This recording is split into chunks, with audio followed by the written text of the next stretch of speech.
So, Joy to the World, Shruti's second Christmas special. This is the one that showed what happened when the Doctor, without Ruby Sunday, had to save Christmas at the Time Hotel with a woman named Joy. So, with all that, I think it's time we dumped all unnecessary luggage at the Hotel of Time.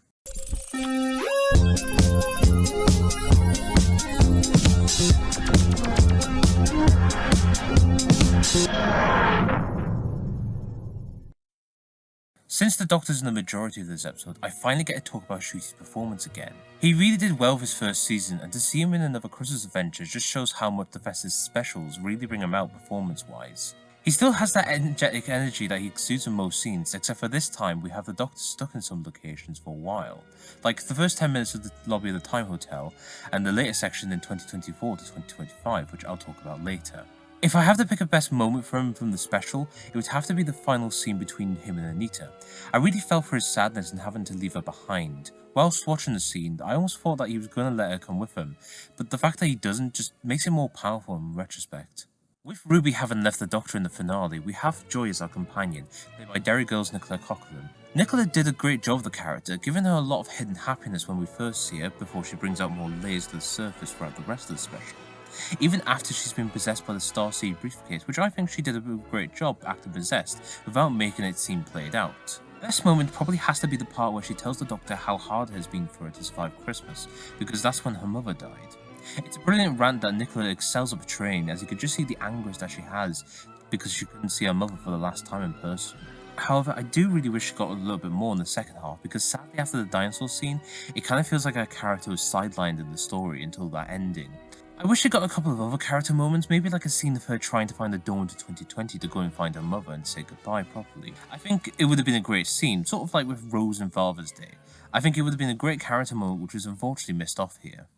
With Joy being placed as a companion for the special, I think we all thought that Anita, who we saw in the preview clip, was going to be a 5-second role, but instead she accidentally ended up becoming another companion for the Doctor in this one. I like how she's not terrified about the sci-fi elements, especially when the Doctor comes into her life. Kind of reminded me of the Amy and Rory's married life vignettes from Series 7, which I liked back then. But I'm not gonna lie, I really wanted more of Anita in this episode.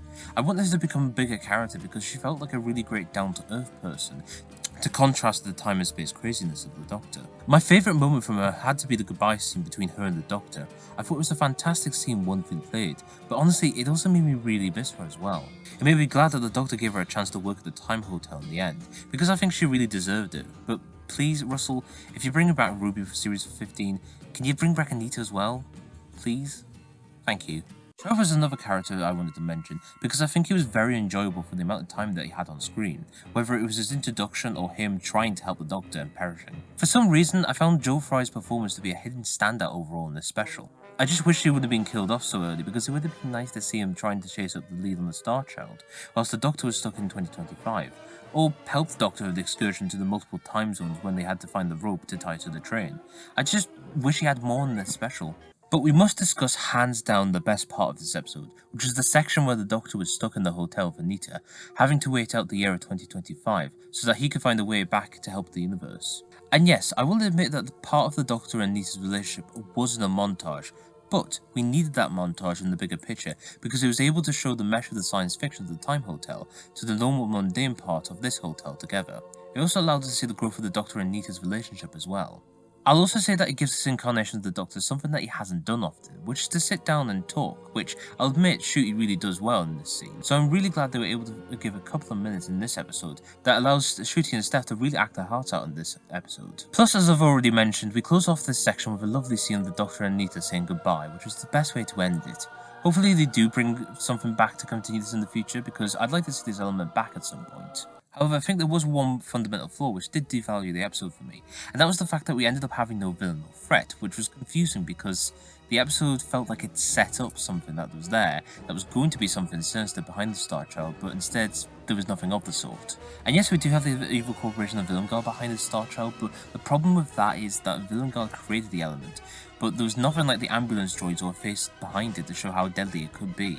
It was just mentioned and suggested, which meant that there was a lack of tension for the Doctor and Joy to not let it explode because there was nothing there that was too deadly for them to face. And also I think the episode lacked a proper ending. Sure, had Joyce become the star in the sky for everybody involved in the episode, but after that, the episode kind of just ends. I really wish there was another scene of the Doctor and the TARDIS, either reflecting on what just happened, or perhaps seeing this as the point to move towards the events of Season 2. In conclusion, Joy ended up being a bit of an average special, with a lot of positives, but just as many negatives, which really made me disappointed that it wasn't as good as the Church of Rupert Road was. And it's a big shame because I think Moffat really worked his socks off of Boom and made it stand out in that series. But with this, I think perhaps because it had been a Christmas special, I think he ended up dropping the ball on this one, which made it a bit more disappointing. And the biggest question to ask is, why am I back? And that's easy. It's because Better Man was a box office bomb, and I can't believe we live in that universe. In the next 2 hours, your ass is mine! I guess with that, as always, I'll be seeing you, my friends.